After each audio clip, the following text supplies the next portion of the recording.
পরমাণু বোমায় ব্যবহৃত হয় যে রাসায়নিক তা পাওয়া গিয়েছে এই রাজ্যের বুকে। উদ্ধার হয়েছে এক তৃণমূল নেতার বাড়ি থেকে। এই দাবি অন্তত সেই দিকে ইঙ্গিত করছে। সেই রাসায়নিকের দাম শুনলে চমকে উঠতে হবে। 1 গ্রামের দাম নাকি 17 কোটি টাকা। আর সেই রাসায়নিকের প্রভাবও নাকি মারাত্মক। প্রোটেকশন ছাড়া পাশ দিয়েও যদি কেউ যায় তাহলে তার উপরে ব্যাপক বিষাক্ত প্রভাব পড়বে। আর এই দাবি আমরা করছি না, এই দাবি বিজেপির তরফে করা হচ্ছে। বিজেপির তরফে এক নেতা তিনি বলছেন যে ক্যালিফোর্নিয়াম নামে একটি রাসায়নিক আছে যেটা পরমাণু বোমা তৈরিতে ব্যবহৃত হয়। সেটা ফ্রান্সিস এক্কা নামে নকশালবাড়ির এক তৃণমূল নেতার বাড়ি থেকে পাওয়া গিয়েছে। এটা এমন একটা কেমিক্যাল যার 1 গ্রামের দাম 17 কোটি টাকা। কোথা থেকে এলো? এই কথা বলছেন অর্জুন সিং। তিনি আরও বলছেন যে আমাদের কাছে তথ্য আছে, নবান্নের নির্দেশে কিছু কিছু বিজেপি নেতাকে শেষ করা হতে পারে, কিন্তু এমনভাবে শেষ করা হবে যাতে কেউ ধরতে না পারে। এটা এমন একটা কেমিক্যাল, যদি প্রোটেকশন ছাড়া কেউ পাশ দিয়ে যাতায়াত করে তাহলে 1 মাসের মধ্যে শরীর গলে যাবে। এই কেমিক্যাল থেকে একটি রে তৈরি হয় যা শরীরে অক্সিজেনকে শেষ করে দেয়।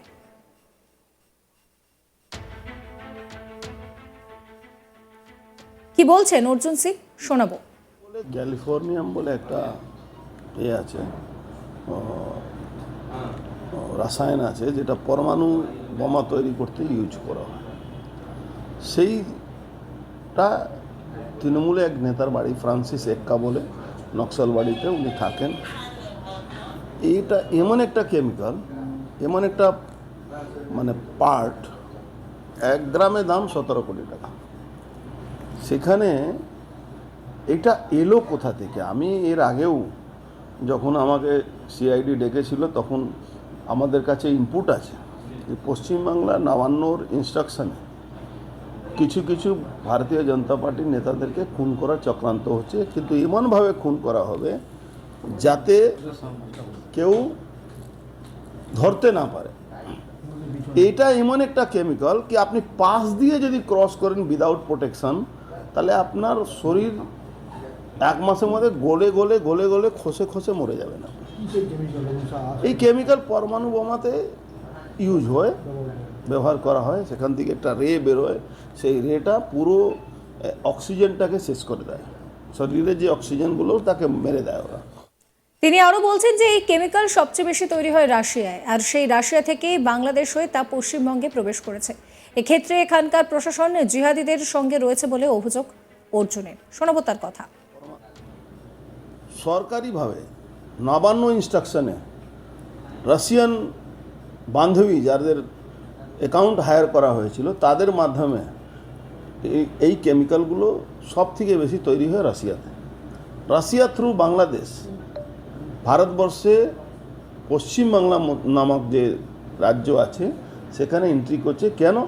এখানকার পুলিশ প্রশাসন, এখানকার স্টেট এজেন্সি পুরোপুরি জিহাদিদের সঙ্গে আছে, যারা যে কোনো প্রকারে যেভাবে বাংলাদেশকে তারা আজকে হিন্দুদেরকে তাড়াচ্ছে, পশ্চিমবাংলা থেকে আগামী দিন হিন্দুরা থাকতে পারবে না, তার পরিকল্পনা করার জন্য যে যে প্রতিবাদী মুখ আছে তাকে বন্ধ করে দাও।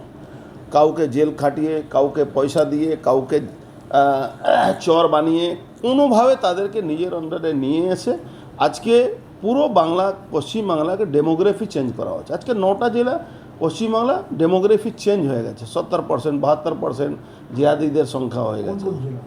9টা জেলা আছে, বর্ডার এলাকায় 9টা জেলা। আপনি দক্ষিণ 24 পরগনা, উত্তর 24 পরগনা, একাংশ, নদিয়া, মুর্শিদাবাদ, আপনার দিনাজপুর, এইসব জায়গাটা। এই নিয়ে আমার কালিক দীপক দেবনাথের একটি রিপোর্ট দেখাবো আপনাদের। দেখো, তৃণমূল নেতার বাড়ি থেকে উদ্ধার হওয়া ক্যালিফোর্নিয়াম নিয়ে এবার বিস্ফোরক মন্তব্য বিজেপি নেতা অর্জুন সিংয়ের। তুমি জানো যে গত বৃহস্পতিবার নকশালবাড়ি যে তৃণমূল নেতা ফ্রান্সিস এক্কা, তার বাড়ি থেকে এই ক্যালিফোর্নিয়াম নামক যে তেজস্ক্রিয় পদার্থ সেটি উদ্ধার হয়, এবং এরপরই আমরা দেখলাম যে অর্জুন সিং গতকাল তিনি কিন্তু একটি বিস্ফোরক মন্তব্য করেছেন। তিনি বলেছেন যে এই যে ক্যালিফোর্নিয়াম, এটি মূলত পরমাণু বোমা তৈরিতে লাগে এবং এটির 1 গ্রামের দাম হচ্ছে 17 কোটি টাকা। এবং তার প্রশ্ন যে এই যে ক্যালিফোর্নিয়াম, সেটি হচ্ছে যে বাংলাদেশ দিয়ে রাশিয়া থেকে আনা হয় এবং রাশিয়া থেকে বাংলাদেশে ভারতে ঢুকেছে।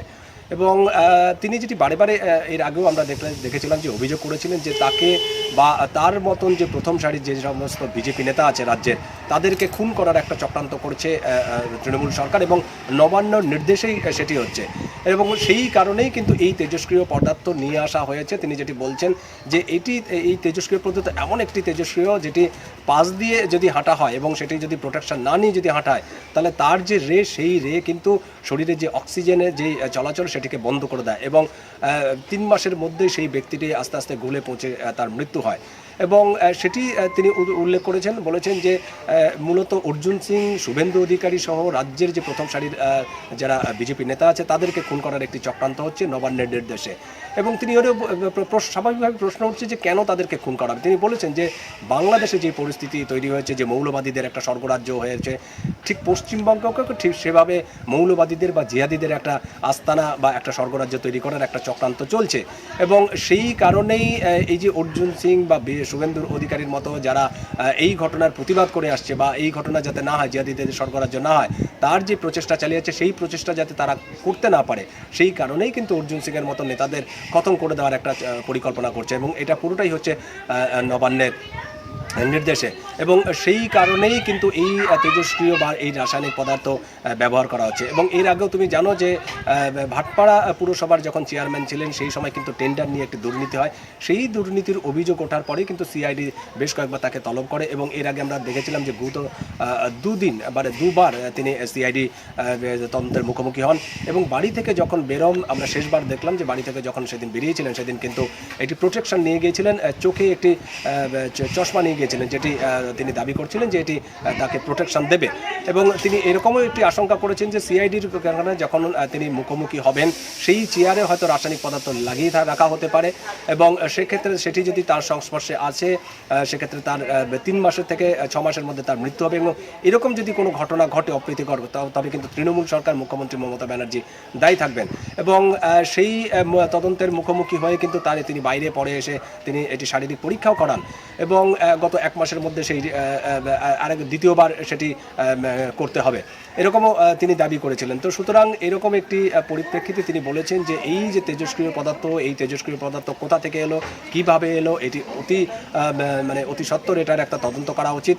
কিন্তু মুখ্যমন্ত্রী মমতা ব্যানার্জি এই ব্যাপারে কোনো হেলদোল নেই, বা তাদেরকে পুরো ছেড়ে দেওয়া হয়েছে, ছাড় দেওয়া হয়েছে, এই ব্যাপারে তার কোনো মাথা নেই। কারণ তিনি চাইছেন যে এই রাজ্যটাকে জেহাদিদের একটা আস্তানা গড়ে তোলার, এবং সেই কারণেই জেহাদিদের সঙ্গে তিনি আছেন। এবং যাদের এই যে তৃণমূল যাদের যে সমস্ত নেতাদের বিরুদ্ধে এরকম ধরনের অভিযোগ উঠছে, তাদের বিরুদ্ধে কোনো পদক্ষেপ নেবেন না, বরং সেই ঘটনার যারা প্রতিবাদ করবেন, অর্জুন সিংয়ের মতো যারা বিজেপির প্রথম সারির নেতা আছে, তাদের বিরুদ্ধে তাদেরকে দমন করার চেষ্টা করা হচ্ছে। এবং সেই চেষ্টা করার জন্যই কিন্তু এরকম তেজস্ক্রিয় পদার্থ এনে বা তাদের শরীরে এরকম একটি রাসায়নিক বিক্রিয়া ঘটিয়ে তাদেরকে মেরে ফেলার একটি চক্রান্ত তিনি করেছেন।